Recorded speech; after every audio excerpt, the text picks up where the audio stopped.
राधे राधे दोस्तों, कैसे हैं आप सब। दोस्तों, हमारे YouTube चैनल पर आपका स्वागत है। हमारे इस चैनल को सब्सक्राइब कीजिएगा और हमारी वीडियो को लाइक, शेयर और कमेंट ज़रूर कीजिएगा। दोस्तों, हमारे हिंदू धर्म में हर एकादशी तिथि का बहुत ही अधिक महत्व बताया जाता है, क्योंकि दोस्तों एकादशी का जो दिन है भगवान विष्णु जी को समर्पित होता है। और जो भी जातक आज एकादशी के दिन भगवान विष्णु जी की पूजा आराधना करता है तो दोस्तों उनके जीवन की सारी कष्ट, संकट, परेशानियां दूर हो जाती है। लेकिन दोस्तों आपको इस बात का ध्यान जरूर रखना चाहिए कि एकादशी के दिन जो है भगवान विष्णु और माता लक्ष्मी जी की एक साथ पूजा करनी चाहिए। चाहे किसी भी दिन आप पूजा करो, हर पूजा में भगवान विष्णु और माता लक्ष्मी जी की एक साथ पूजा करने से आपको विशेष फलों की प्राप्ति होती है। तो इस बात का ध्यान जरूर रखें कि हर किसी भी समय भगवान विष्णु जी की जब आप पूजा कर रहे हो तो साथ में माता लक्ष्मी जी की भी पूजा जरूर करनी चाहिए। इस पूजा से आपकी हर मनोकामनाएं पूर्ण होती हैं। और जिस एकादशी तिथि को प्रभु श्री विष्णु की भक्ति के लिए सबसे शुभ माना जाता है, उसी पावन तिथि मतलब दोस्तों आषाढ़ माह के शुक्ल पक्ष की एकादशी तिथि से प्रभु श्री विष्णु शयन के लिए क्षीर सागर चले जाते हैं, जिसके पश्चात किसी भी शुभ कार्य के लिए देवी देवताओं का आशीर्वाद प्राप्त होना बंद हो जाता है। इस वर्ष चतुर्मास की शुरुआत जो है दोस्तों 20 जुलाई 2021 मतलब देवशयनी एकादशी के दिन से होने वाला है। जी हाँ दोस्तों, हम बात कर रहे हैं देवशयनी एकादशी की। जो देवशयनी एकादशी के दिन से जो है भगवान विष्णु क्षीर सागर के लिए शयन में चले जाते हैं, यानी 4 महीने तक भगवान विष्णु जो है शयन मुद्रा में रहते हैं और संसार का संचालन भगवान शिव करते हैं। तो दोस्तों इस पावन दिन पर जो है अगर आप लोग भगवान विष्णु जी के लिए व्रत जरूर रखें। इस व्रत को बहुत ही प्रभावी माना जाता है और इस एकादशी से जो भी जातक व्रत रखते हैं उसे भगवान विष्णु सबसे जल्द प्रसन्न होते हैं। तो अगर आप चाहते हैं कि आपके ऊपर भगवान विष्णु जी की कृपा प्राप्त हो तो दोस्तों आपको ये छोटा सा काम जरूर करना चाहिए कि व्रत रखें। साथ ही आज हम आपको जो उपाय बताने जा रहे हैं, इस उपाय को अगर आपने आज के दिन कर लिया तो आपकी हर कष्ट, संकट, परेशानी दूर हो जाएगी। आइए पहले बताते हैं कि आपको एकादशी का शुभ मुहूर्त किस प्रकार है।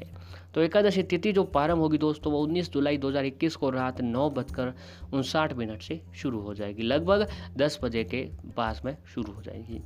और एकादशी तिथि जो समाप्त होगी वह दोस्तों 20 जुलाई 2021 को रात 7:17 तक को रहने वाली है। तो ये कुछ इस प्रकार है शुभ मुहूर्त।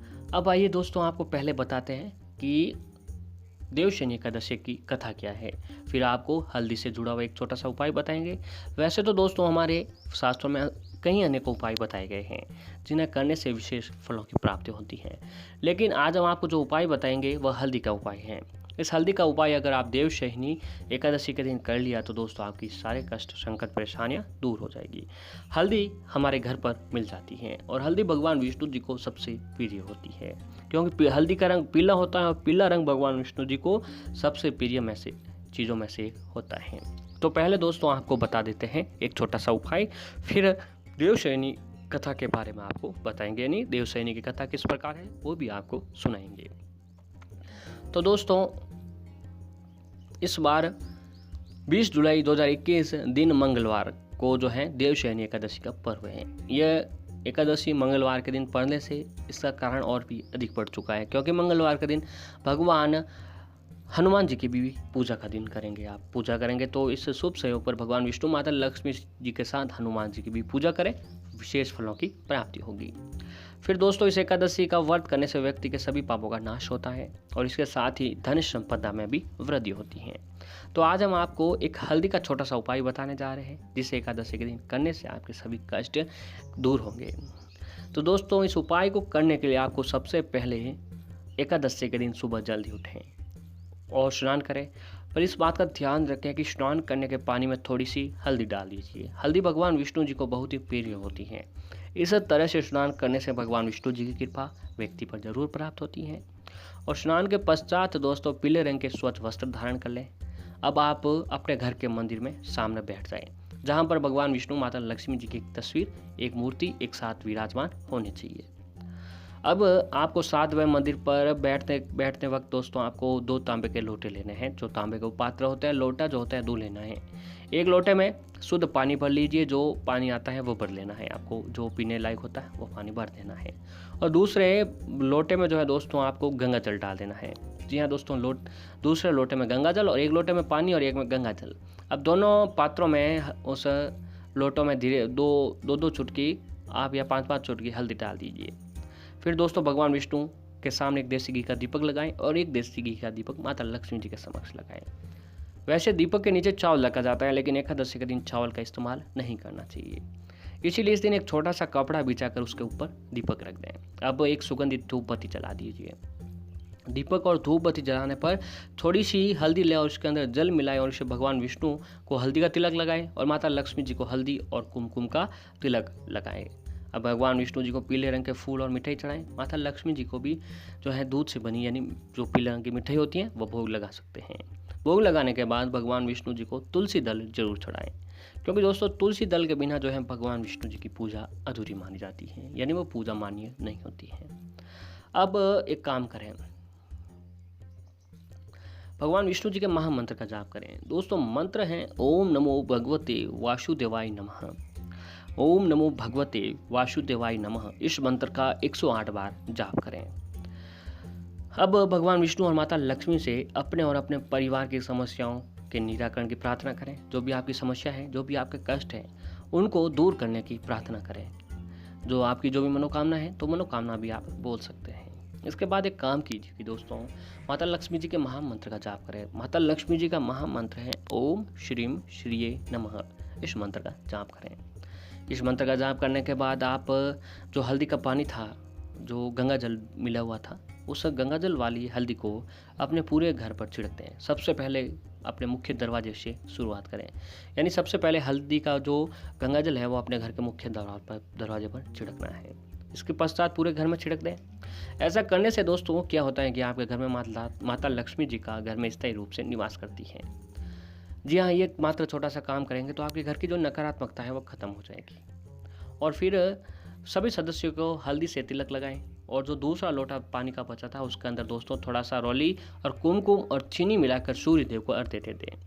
मात्र अगर आपने छोटा सा काम आज के दिन कर लिया तो दोस्तों ऐसा करने से व्यक्ति के सभी पापों का नाश होता है, साथ ही धन संपदा में भी वृद्धि होती है। पूर्ण श्रद्धा के साथ किया गया यह उपाय व्यक्ति को बहुत ही शुभ फलों की प्राप्ति दिलाता है। तो ये उपाय आज के दिन दोस्तों आपको जरूर करना चाहिए, आपको बहुत ही शुभ फलों की प्राप्ति होती है। अब आइए आपको बताते हैं कि दोस्तों देवशयनी एकादशी की कथा क्या है। तो पुराणों में कथा है कि शंखचूड़ नामक असुर से भगवान विष्णु का लंबे समय तक युद्ध चला।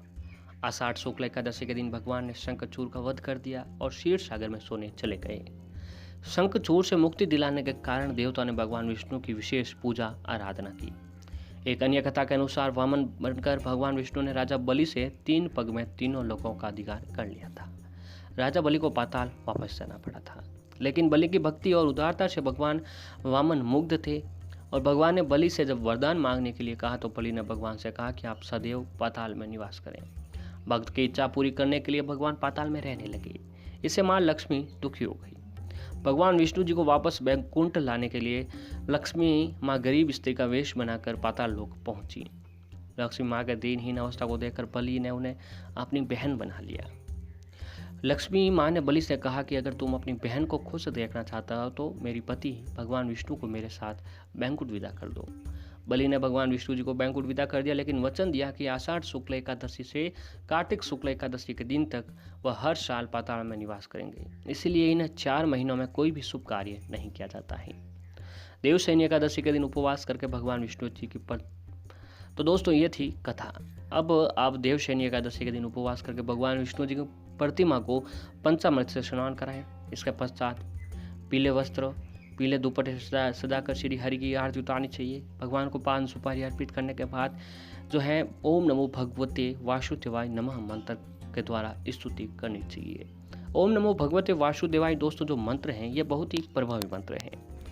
इस मंत्र का जाप जो भी जातक पूर्ण श्रद्धा और निष्ठा के साथ करता है तो उनके ऊपर भगवान विष्णु जी की कृपा जरूर बनती है।